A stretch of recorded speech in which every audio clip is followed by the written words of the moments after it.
Good morning, Bridge family, all over the world. Those of you that are in the U.S., especially on the east side of our country, almost all of us are experiencing a really challenging storm.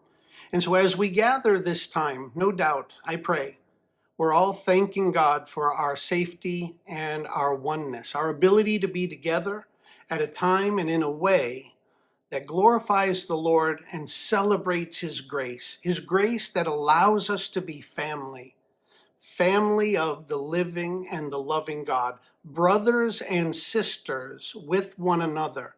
Regardless of our address, we are hearts knitted together because we are in the same family. Amen.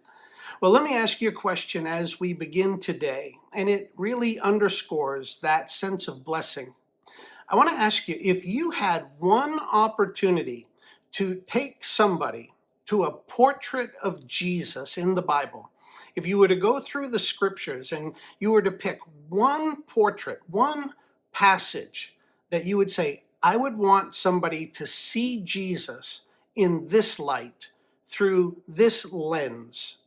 Now, I'm not asking a trick question. For many of us, we'll have different answers, and there are many that would do a wonderful job of pointing out who Christ is, the love of our Lord, the lordship of Jesus, the Christology. Again, there are many places. Maybe you would take the person to the cross. And for me, I often think about when Jesus said, "It is finished." That's everything in a nutshell. Or maybe you'd take them to the empty tomb and hear, He is risen. Amen and amen. Where would you go? Where would you take them? Maybe you'd walk them through a part of or the entirety of the Sermon on the Mount. Or maybe you would show Him being loving to the unlovely. Where would you go? I ask you because today is one of those places. We're going to be looking at the literal closing of Matthew chapter 9, verses 35 through 38. And I would suggest to you that this might be one of those places, could be the place that many would choose to take to see Jesus, to bring Him to people or bring people to Him. This passage could just be the favorite place. Again, it often depends on our personal journey. Our being captured oftentimes will have a lot to do with where we want to bring others. Some of you know that I, perhaps more than with anybody else in the Bible, relate to the rich young ruler.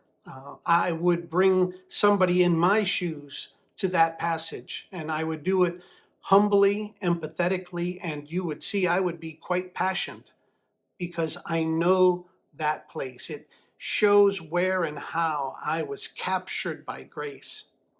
So, how about you? Where would you take somebody if you had one opportunity to show them a portrait of Jesus? As you think about that, I ask you to prepare your heart even now. Ask the Lord to help you as we transition, as we're about to go into Jesus's second major discourse or His second major teaching.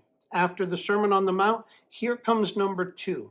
So for you, perhaps, this may be a special touch from Him to you, and or it may be a place where He helps you to bring a special touch to another.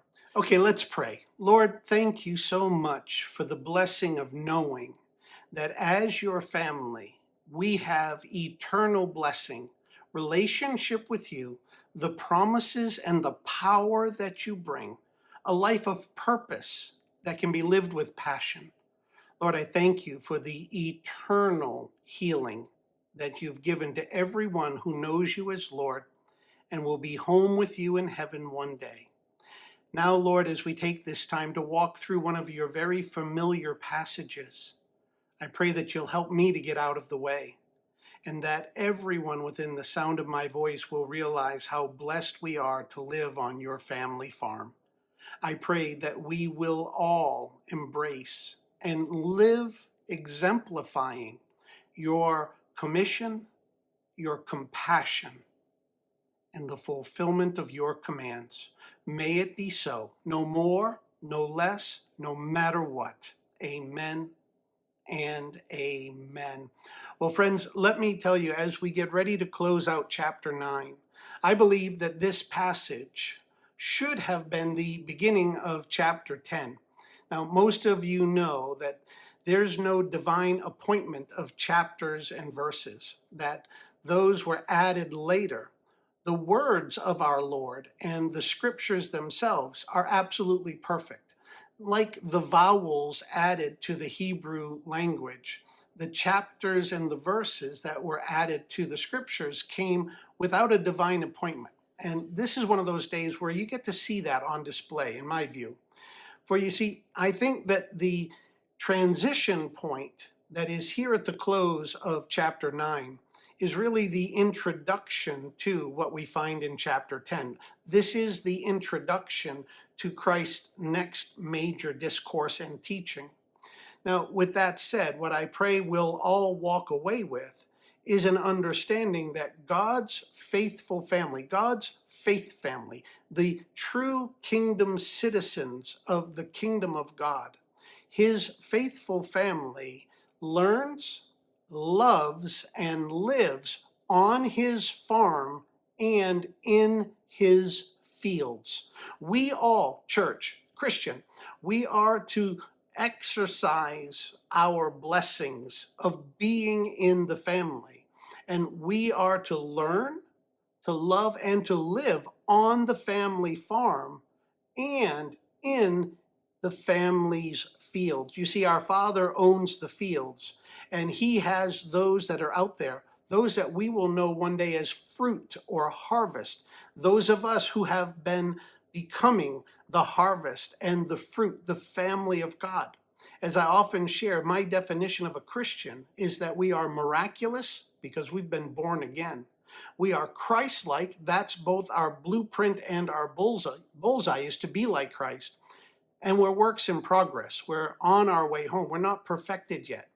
And that's what we see, is that all of us, as Christ followers, we are to live on the family farm. We're being the church. We're living. We're cross-pollinating. We're working together. We're shoulder to shoulder. Our hands are lifted in praise and worship together. We're learning and growing together. And we are to live out on the mission fields. So we are to be the missionaries of the Messiah who have been miraculously transformed and adopted. We are to live, to love, and embrace the learning that comes on the family farm and in the mission fields. Amen. So let's look at these 4 verses today, and we're going to see this very clearly. Again, I love it when the Lord is loud and clear. And once again, we have this. Jesus is contrasting, he's confronting, he's convicting, he's correcting, he's clarifying, and all of that. They represent expressions of his love, his grace, his mercy, as we'll see. So we're going to look and we're going to see Christ's commission, we're going to see his compassion, and we're going to see his commands. Verse 35, his commission. He's going to show us again. He lives the example. He walks the talk. Now, when we get to verse 36, we're going to see his compassion.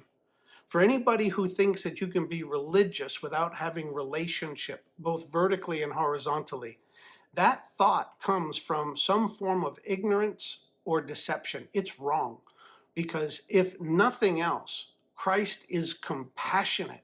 Oh, if you were to think of some singular words, like this request for a singular passage. One of the reasons I love this passage and offer it as one of those that could serve as your entire platform is because we see so much of Jesus. We see him in his commissioning. We see him in his compassion, and he's absolutely clear in terms of his commands. So let's walk with him. Let's look at his commission, his compassion, and his commands. And let's remember who we are, church. We are his. We are blessed to be in the family, on the farm, and sent into the fields. All right, let's go read with me Matthew chapter 9, verse 35. Here we have, and Jesus went. There's Jesus the missionary again and again and again. And Jesus went. Now, did he go to his favorites? Did he go to that few selected? Or did he go throughout all the cities and the villages? See again, Jesus the loving missionary. When we are called to the mission fields, as you see that we are, remember, we are co-missioned. We are missioning with Christ. We are joining him in his work. We are following him where he has already gone. This is huge because so many people think of the Christian life as a bunch of do's and don'ts, a task list, a checklist, a moral to-do list. Listen, this is a call. This is a privilege. This is an impassioned opportunity to join our King on his mission. And Jesus went throughout all the cities and all the villages.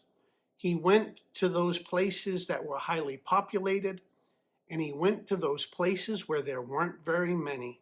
He went to those places that everybody would go to, and he went to those places where, relatively speaking, nobody would go to. Now, let me ask you and me, where are you going? Where are we going? Where are we willing to go? Where are we wanting to go? As you'll see, there are a lot of excuses floating around in culture that don't belong in the church. Again, let's get back to Jesus. And Jesus went throughout all the cities and all the villages, teaching in their synagogues and preaching or proclaiming the gospel. Now, some of that's happening in the synagogues, but some of that, a lot of it is happening in the streets and amongst the sickly. We know that because he was teaching in their synagogues and preaching or proclaiming the gospel of the kingdom, and he was healing every disease and every affliction. What we see in Jesus demonstrating again his great commission is that he's teaching and preaching and healing. For you and me, Christian, he went, that's why we go. He sends, as we'll see, that's why we go and we live sent. He serves, and that's why we serve. We want to be like him. So we can't heal, but we can help. We can't do all that Christ did in and of ourselves, but we can do all things in him because he gives us strength. Philippians 4:13, every aspect of faithful obedience. We can do everything that is in line with life, living life in Christ and for Christ, and we can do it because he has given us that. We've received everything we need for life and godliness, for righteousness. If we've received the Holy Spirit, we have everything but an excuse to live on mission, in co-mission, to follow as we promised we would when we came into the family of faith, to follow as we were empowered to do, Acts 1:8, when we came into the family of faith, to literally walk in the footsteps, to live out the worship, to embrace the work and the warfare that it is to walk in Christ, to follow him. That's what he's showing us again and again and again. Notice this, that he went and sent. He's preparing his people. He's demonstrating for us what we are to do and be as his disciples. And just so you know, per Luke's account here, we've got two accounts, Luke and Matthew, and we have Jesus using a similar metaphor in the following verses with John at the Samaritan well or shortly thereafter. So we've got a lot of context here that help us. But know this, that this prepping that Jesus is doing, it's not just to give us a good example. He's about to let the disciples know in Luke's account that he's prepping them to go out as sheep amongst wolves. So note again, he's prepping cross carriers. This is not a simple wimpy pep rally. No, this is a prepping for warriors whose life of worship will walk, work, and war on behalf of our God, that we will be those witnesses that have been empowered by him. He's sending them out and getting them ready for all the world, all, locally, regionally, and globally. We'll see that at the end of his life, but note it here. He's going out to all the cities and all the villages. He's preparing them for the global mission that it is to be the family of God. He's also making it clear in the teaching, preaching, and healing or helping what he also teaches in that we must be born again. He's telling people, he's revealing the miracle, he's showing them he's the Messiah, and he continues to demonstrate and to clarify what will be the mission until he returns. Amen. Now, he's doing this with a compassion. I pray we spend some time here and that all of us, that we're moved. I pray we're shaped. I pray we're refined by this verse 36. This is huge, absolutely huge. Scripture goes on and note his compassion. And that word compassion, the C-O-M prefix, com, passion, the com is a co, it means with. So he's doing what he's doing with passion, with zeal. Don't miss that, because again, this is a part of his demonstrating for us what Christ likeness really means, what Christianity is to be, what the church is to show the world in how we live vertically and horizontally. So notice this, and I'm going to show you, these are not my words. This is not me trying to encourage you or inspire you to some morality. We're simply walking with the King through his word and seeing how he walked, how he talked, what it was to learn, love, and live like him and with him. So here's Matthew 9, verse 36. See his compassion. When he saw the crowds, when Jesus saw the crowds. Now remember, he's already demonstrated he's not here to build crowds. And at the same time, he doesn't ignore crowds. He's done the diagnostic. He realizes and wants us to realize that crowds are not the goal.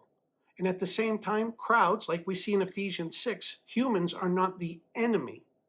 There's a very real war here, and it's all about who and what will be worshiped. He, Jesus, as Lord, as Christ, as Creator, he alone is to be worshiped, and he's showing them and telling them, this is what you've been waiting for. I am the Christ. I am Lord.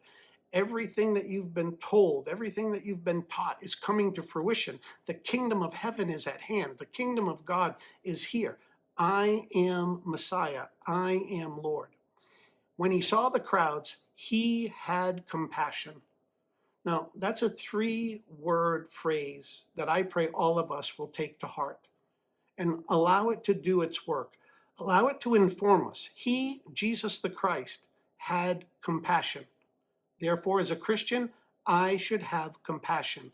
We, church, should have compassion. At the same time, he had compassion in a way that was not wimpy. It was not overly, quote unquote, tolerant. It was truth in love. Listen, when he saw the crowds, he had compassion for them. He had compassion for them.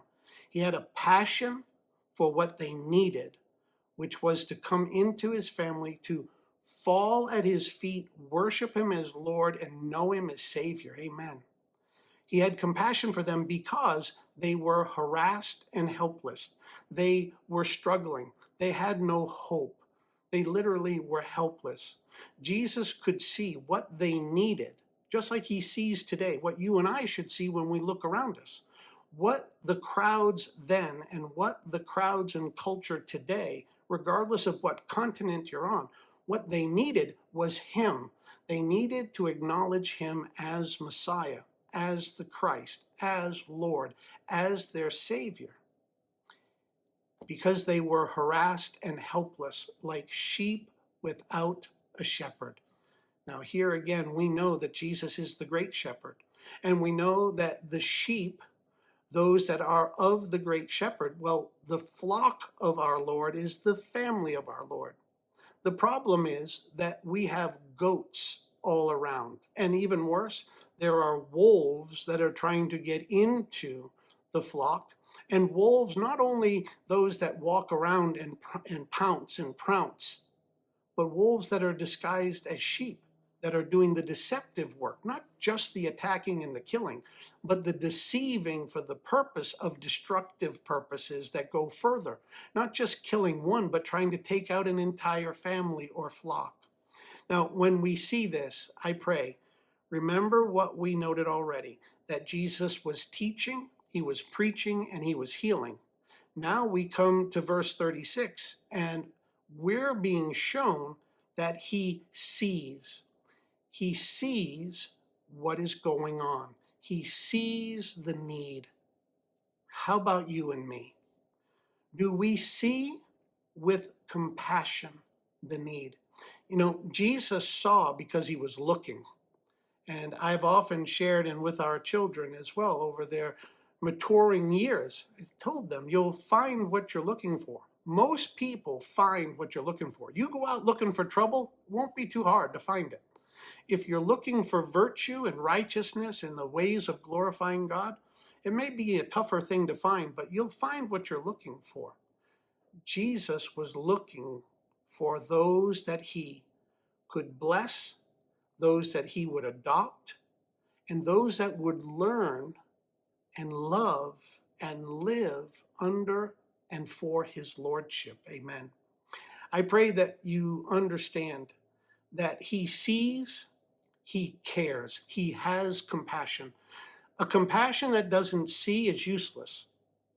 A compassion that cares but doesn't engage, doesn't actually serve, really becomes a bit of a lie or a laziness that probably borders on hypocrisy. Jesus sees and he cares. How about you? Do you see? If you don't, you're not looking. Because I promise you, the need is all around us, locally, regionally, and globally. If you see, are you sticking your head in the sand so that you don't have to see? Or are you caring? Are you taking that next step? Are you allowing what you see to compel you? Do you care? Do you have compassion?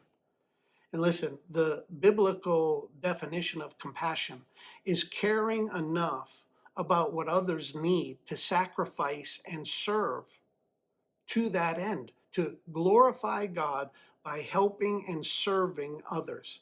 For some, that means living sent. For others, it means living and blossoming where you are, serving and sacrificing. But if somebody says, oh, I have compassion, I care, I just don't do, the Word of God calls that a lie. Faith without works is dead faith. 1 John 3:18, let us not love with word and tongue, but in action and in truth. That's the real deal. Again, a caring or a compassion that does not engage, does not serve sacrificially if need be, is a lie. It literally is just lip service. With our Lord, if you think about it, he's showing us the real deal. He's teaching us the real deal. He's preaching the real deal. He's exemplifying that. Now, if you ask about compassion, depending on who and where you go to get your answer, there are going to be a ton of different applied applications, applied answers. But the biblical answer is to be Christ-like. You see, Christ is the exemplification of compassion, of being willing to do and be and sacrifice if need be at the highest level for the better, for the care, for the help, in his case, the healing of others. If you end up starting with wrong definitions, you're going to end up with wrong applications.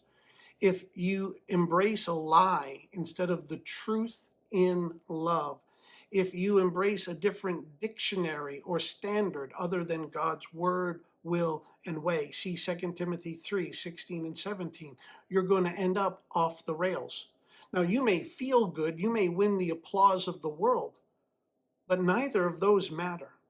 What you and I need and should want and pray to be empowered to do is to please the living and the loving God, to learn His word, learn His will, learn His ways, and accept absolutely nothing else. Nothing else. You see, this biblical portrait of compassion, it is first and foremost, it's biblical. That's what makes it right and righteous. It's also Christological. We're seeing it here. It's being like Christ. He had compassion. He has compassion. It's also missional. We know that because we're seeing it being displayed on the mission field. And we're about to be told to go out into the mission field. This compassion, it should be cultural within the church. It should be cultural. It should be personal. It can be powerful. It should be practical. It should be moral. It should be ethical. Although it's not defined that way, those are aspects of this biblical missional compassion. We could and should be those that bring an emotional compassion. It should be from our heart, not just that which builds and comes out of a sweat, but that comes out of a love in our heart. It could and should also be local, regional, and global. Again, the alls, the go into all the world. This compassion, as you'll see in a minute, it has some negative distinctives, not just these positives. But again, more of the positives to describe it. This biblical compassion, it is an exemplification of Christ. It's the fruit of the gospel, and it's for the glory of God. It's self's medicine. It's love's validation. It's truth's love. It's grace's fruit. It's mercy's motive. It's mission's aroma. Amen. I love that. It's the church's witness. And it should be every Christian's DNA. We have Christ, therefore we have this compassion. I tell you what this compassion does not have. It doesn't have walls or boundaries. It doesn't have a time schedule or working hours. It doesn't have social boundaries or preferences. It doesn't have an international bias for these countries versus those countries. It doesn't have an initiation fee. You don't pay for it. Amen. It doesn't have some kind of a litmus test for those to whom we will share compassion. No. Compassion comes from a Christ-like core, and it's a Christ-likeness in our commissioning. It doesn't have a political affiliation. It doesn't have empty rituals or any kind of superficial routines. Here's an important one. Biblical compassion does not have an excuse. You won't hear in the context of biblical compassion things like, well, it's just too costly. That's an excuse that doesn't fly. Another excuse that doesn't fly is, well, they're just too underappreciative. I'm not going to be compassionate to them because they don't appreciate it enough. That's an excuse. Again, won't fly under the testing of Christ-likeness or righteousness. Oh, well, when I've been compassionate, they've abused it. The other people's abuses do not allow us to make such excuses. No. How about this? Well, I've been compassionate before, but it just seems toothless. I mean, it doesn't really accomplish anything. Listen, when you and I are compassionate, we are shining the light of Christ. We are being a witness. Don't make the excuse of, well, I just didn't see enough come out of it. You and I are to be compassionate because Christ is compassionate, and he was very compassionate to you and me, Christian. If you're a Christian, you have experienced divine compassion. Who are you to sift the seeds that were once double-fisted in the sowing to you and for you? We're also those who may hear somebody say, well, to show compassion, it's just too risky. It's too risky. That's a way of clouding or trying to blur one's selfishness. There's no self-preservation in the gospel. There's no excuse for a lack of compassion. In fact, I would take that same list that I just read to you that is often shared in our culture, and I would turn it on its head. I would say this to you: in reality, lacking compassion, well, if you're lacking compassion, that's too costly to you. You have no idea what it's costing you to withhold compassion. That's a lack of Christ likeness, not just in terms of your blessing, but in terms of your being. It's way too costly for you or me to live without compassion. It's way too underappreciated, the damage that gets done when there's a lack of compassion. If you've ever seen somebody claiming to be the church who just walks by cold heartedly or responds or treats people with a vicious nastiness, do you have any idea how costly that was? Do you have any idea how underappreciated the damage that was done there? I have a family member that I love who used to say to me, "Oh, saw another one on your team today." And he would do that to highlight when he dealt with a hypocrite. And that the hypocrites don't appreciate the damage they're doing. Maybe they do and they want to, but we've all tripped up, we've all stumbled, we've all made some of these mistakes. Let us not make excuses when we make mistakes. Let us confess, repent, seek the restoration that brings our witness back into the light. Similarly, this idea that, well, I can't have this real compassion, um, that's so often abused. It's not, we're not compassionate because they abuse our compassion too much. No, we abuse the excuse of them and think that that'll justify our not being compassionate. That's not acceptable. Similarly, our lack of compassion demonstrates our toothlessness. You want to know why there isn't any fruit in your work? Might be because there's no compassion, no heart. You're just going through the motions. Those that are lacking compassion are usually toothless. Oh, they may clang some cymbals, they may make some noise and put on a show. You might find some of the superficial results of a mechanical marketing plan, but you won't typically find the miraculous. You won't find the eternal missional fruit. Similarly, again, for those who say it's just too risky, I want you to understand, church, friends, if you're visiting, for you to live without Christ-like compassion, it's way too risky for you. Oh, if you would understand this biblically instead of culturally, if you would understand it from a supernatural instead of a superficial perspective. I want to share with you an image. I'm just going to speak it and allow your mind to go there. If you want to look it up, you can go to the notes that I provide or go on the internet. But there's a man named Kevin Carter. That's a few decades ago now, but perhaps one of the most tragic portraits of a lack of compassion, of biblical compassion. You see, Kevin Carter was an award-winning, notice I said was, an award-winning photographer. And he took a award-winning photo that really gets at this understanding of compassion. For many people, it impacted them greatly, many of them to action. The picture was of a vulture in Africa, looming over, simply standing nearby, waiting for a child that was starving to starve to death so that that vulture could make a meal of that child. The picture is riveting. The story is even more so. You see, when people saw that and they began later asking for some questions and some context, you could imagine almost all of us would probably respond the same way and say, wow, that was unbelievable. To see that is so gripping. I was so convicted for my lack of compassion, or I was so stirred and moved to compassion by the photo that you took. Please tell me more. I mean, what was happening around there and what did you do and How did things end afterwards? Surely you shooed away the vulture and you gave the child something to eat.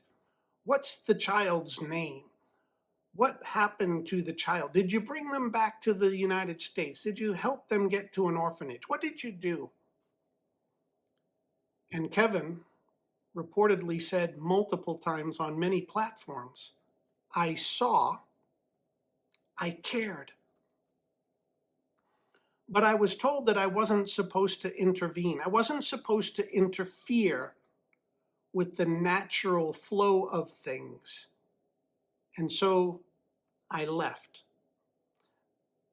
Now, I want to point out that's an example of seeing, in fact, helping the world to see. And Kevin said, I cared. I was gripped. And I would give him the benefit of that doubt. The question I would ask is, how much did you care?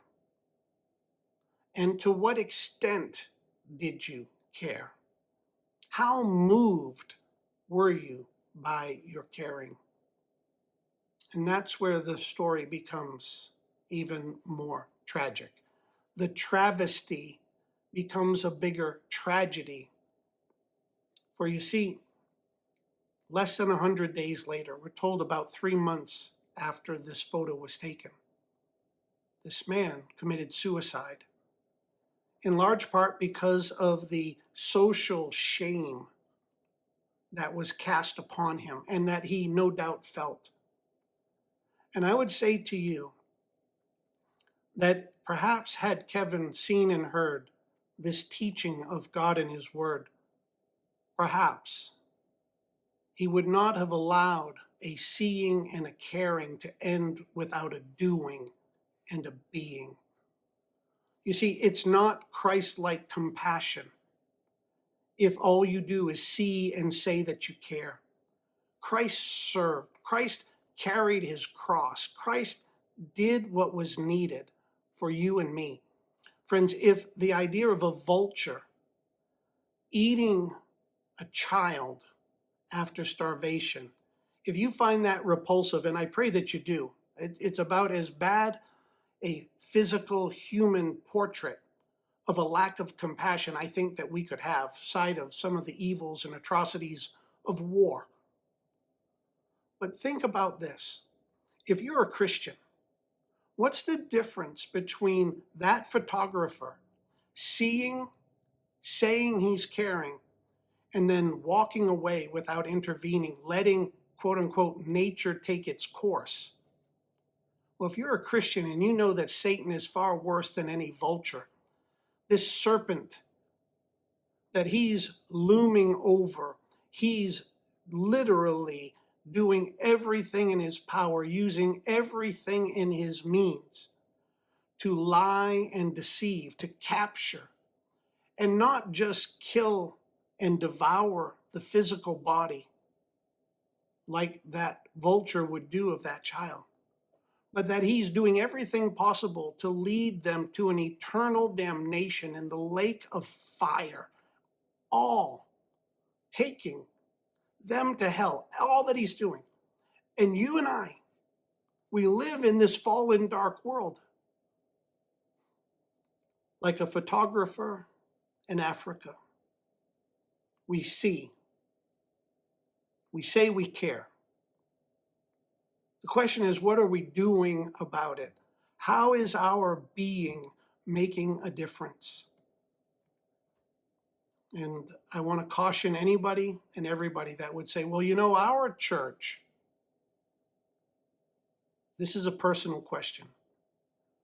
Biblical compassion, while exemplified and celebrated, and I pray illuminating amongst the church, each one of us is going to have a personal evaluation when it comes to Christ likeness, whether we're talking about truth, love, discipleship, evangelism, compassion.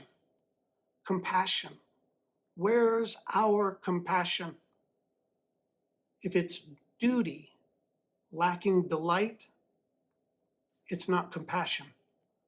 Compassion has the calluses on the hands. It has the truth in the head.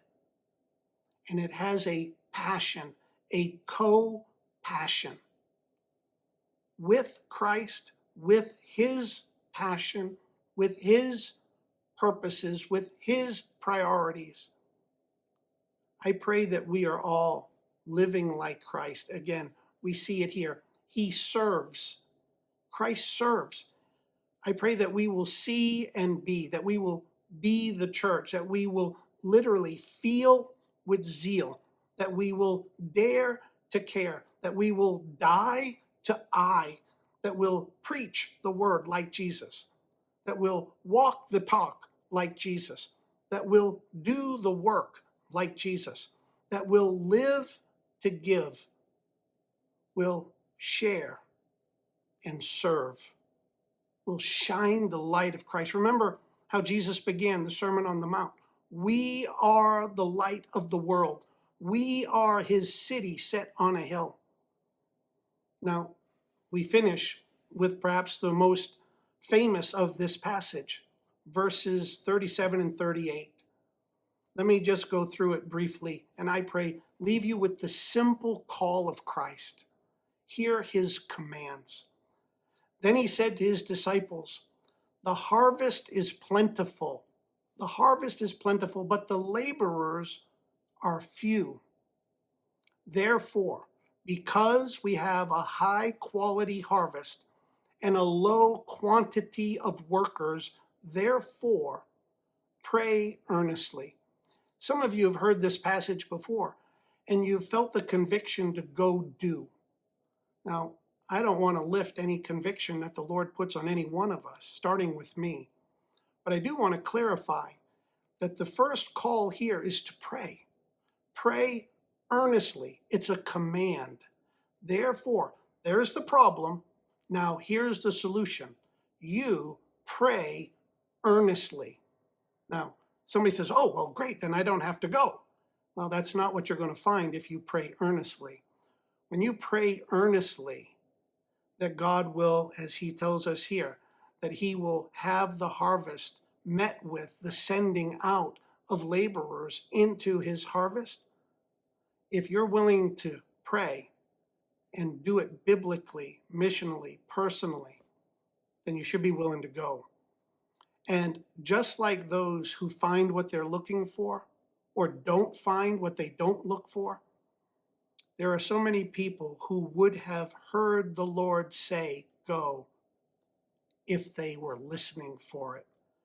They would see him sending, calling for sacrifice if they would look. Here he says, then he said to the disciples, the harvest is plentiful, but the laborers are few. Therefore, pray earnestly to the Lord.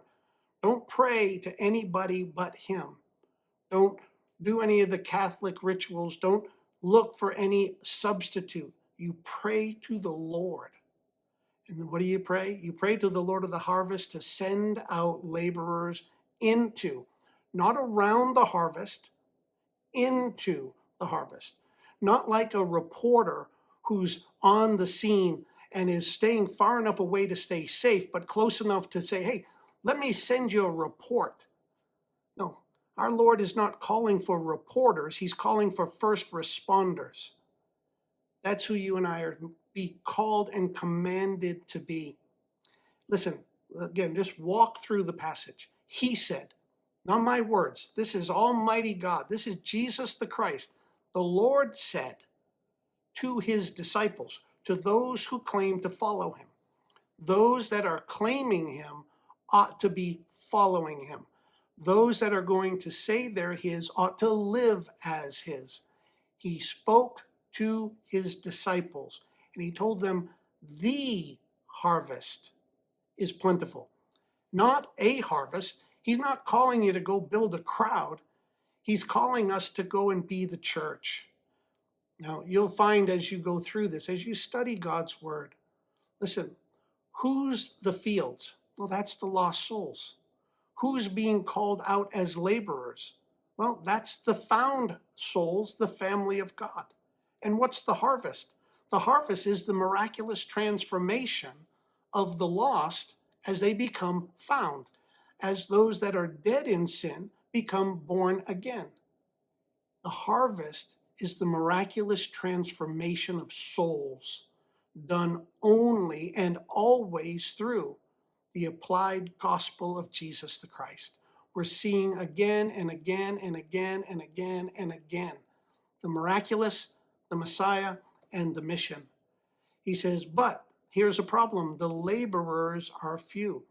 So there's a high quality harvest to be had. And if you think about it, there's arguably nothing as tragic in a starving world than to see a field of potential food going to waste. If you leave the field unharvested, eventually it will become waste. Now, you and I don't know whose souls in that field are going to ultimately come to the Lord, but we've been called to work the field. That's the key. As the family of God, we learn, we love, and we live on the family farm and in our Father's fields. And we're seeking to harvest more brothers and sisters. This is the lesson. As you go through it, almost every word here in this little passage, therefore, you see a cause. You see, because of this, therefore that. Because of the problem, be a part of the solution. Because of the lost, live as the found. Therefore, pray earnestly. We're told what to do. How's your prayer life? How earnestly are your compassionate prayers being lifted to the Lord for others? How compassionate are your prayers for others? How committed, how sacrificial, how servant-oriented. Now, somebody says, you're sounding less and less like the popular cultural church. And I get that. But I'm not here to build a crowd or popular cultural church. I'm here to help those who seek to glorify God, to live as, to love as fully devoted disciples of Christ. In so doing, we now are in faithful obedience, abiding in Christ, being the witness, being the family of God, and ultimately expressing the compassion of Christ's likeness and what it has been for us, church, to have been captured by grace. We want to be those that are casting the net of the gospel, that are double-fisted seed sowers, that are literally helping in the harvest, no matter what. Just yes, Lord, yes, Lord, yes, Lord. Thank you, Jesus. And notice he sends out. He doesn't send into the cocoon, he sends out. And he's sending out laborers, workers, not commentators, not consultants, laborers. And again, he's sending them into the harvest, into the messy fields, into the miraculous, by the way. Amen. And to do it for the glory of our Lord. There's a passage in John 4 where this reference, this metaphor is used, and there's a phrase, the fields are white unto harvest. I want to encourage you to go to the notes and look at that, but just know that our Lord is so amazing and how he keeps bringing things back to the relational, the missional, and the biblical applications. All right, so when you see this, the message that Jesus is sending, he's saying, listen, if you are in this family, then I want you to work on the family farm and get out onto his mission fields. This is what we're to do, to understand that we are being co-missioned with our Lord, that we are literally to compassionately pray and obey. And we live with the Latin carpe diem. We live saying, yes, Lord, seize the day, use me. Each one of us, we should want and work to plunder hell that we may see our Lord populate heaven. We should want and work to the plundering of hell for the populating of heaven. That's the essence of Christ likeness. Remember, God's faithful family will learn, love, and live on the family farm and in our Father's fields. The theology of all this, listen, you and I need to see here God's grace, God's gospel, and God's glory. That's the ultimate aspect of the theology. But don't miss the themes here. We see over and over and over again. We see Christ's sovereignty here. We see his providence here. We see his Christ likeness in the truth and love. We see for the Christian, again, that truth and love should be ours. We see for the Christian the sense of urgency here. We also see for the Christian the victory. Amen and amen. Don't miss the ugly side. You see here human depravity, human dependency. But again, the uptick in, praise God, the power of human, biblical, missional, powerful discipleship. Ultimately, what we see in the truth is that we all need to learn Jesus is Lord. We all need to love Jesus is Lord. And we all need to live Jesus is Lord. Amen. Not just Savior. Oh Lord, I pray that everyone in the sound of my voice, everyone will come to know you as the great shepherd, as the Lord, the loving, living God. And I pray this simple, clear walk through your word will lead to a worship-filled, walking, working, even warring witness that we will send out into the mission field, not wimps, but warriors, all by your grace, all through your gospel, and all for your glory. Amen and amen.